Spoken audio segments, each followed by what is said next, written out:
आज हम बात करने वाले हैं कि अगर सैटर्न हमारे नवमांश चार्ट D9 में 7th हाउस पे है, जो कि हमारे पार्टनरशिप और मैरिज का हाउस है, तो उसका क्या रिलेशन है एक्स्ट्रा मैरिटल अफेयर्स के साथ।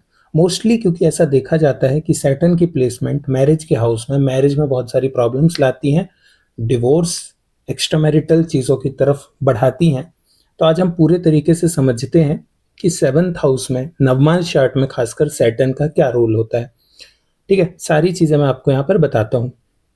पूरा बताऊंगा कि चीटिंग कब होती है, एक्स्ट्रा मैरिटल के चांस कब बनते हैं, डिवोर्स के चांस कब बनते हैं और ओवरऑल मैरिज कैसी रहती है। तो अगर आप देखोगे ना, तो पहले तो जिसके भी 7th हाउस में सैटर्न है, तो जो इनका पार्टनर होगा मोस्टली चांसेस हैं लुक्स में एक average looks, not very handsome and very smart looking, but okay okay good looking person, good physique, good height, लंबे होंगे।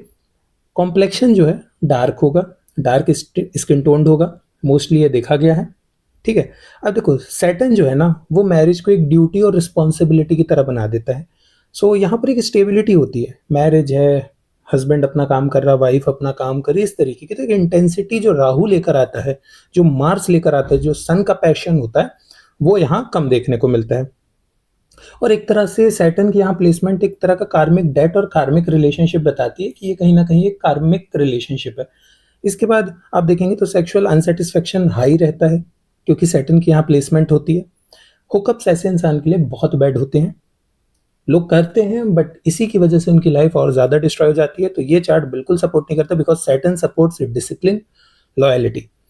मैरिजेस लेट होती हैं, लड़के जनरली 35 प्लस चले जाते हैं, लड़कियां 30, 32, 33 हो जाती है, क्योंकि सैटर्न की डिले की वजह से। और दूसरा, सैटर्न जो एक मैच्योरिटी और डिसिप्लिन लाता है पार्टनर सिलेक्शन में, तो ऐसा व्यक्ति बहुत सोच समझ के डिसीजन लेता है। वो इंटेंसिटी पे नहीं जाता, चाहता होगा वो इंटेंसिटी उसके अलग प्लेसमेंट्स के कारण, बट वो उसमें जा नहीं पाता है। ठीक है, अब अगर ये दारकारक या वीनस के साथ बैठा है तो इंटरकास्ट की तरफ जाता है, और अगर आत्मकारक स्ट्रॉन्ग है और सैटर्न के साथ कंजंक्ट है और जुपिटर है, तो हाई क्लास और सोशल स्टेटस में ऊंचा होगा पार्टनर।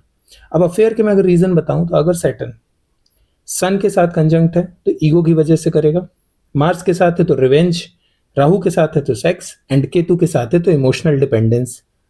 दीज प्लैनेट्स शोज कि सैटर्न जिसके साथ बैठा है वो उस तरह के अफेयर की पॉसिबिलिटी बढ़ाता है। और देखो यार, सिंपल सा रीजन है, क्योंकि वर्क में बिजी होता है पार्टनर, इम्बैलेंस आता है, हमारे लिए टाइम नहीं होता है, इसी वजह से वो अफेयर्स को एक तरफ प्रोन करता है।